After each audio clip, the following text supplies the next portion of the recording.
What's up guys, welcome back to my channel. In today's video, I am going to be discussing upcoming generation Nissan Armada. Its main competitors, Lexus LX and Toyota Land Cruiser 300, drop its old school naturally aspirated 5.7 litre V8. Both newly got V6 twin turbo. Another Japan siblings will follow.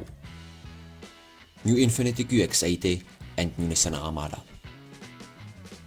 Current Nissan Armada uses naturally aspirated 5.6 litre V8 for 105 PS.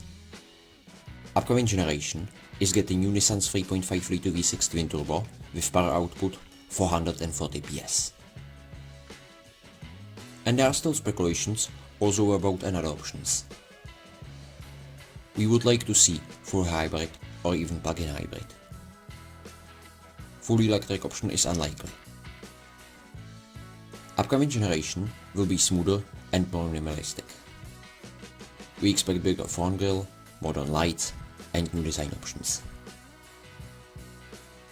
Interior will accommodate new multimedia system, cleaner design and better ergonomy. New Nissan Armada will arrive likely in early 2024 as 2025 model year. Thanks a lot for watching, I hope you like it and subscribe my channel.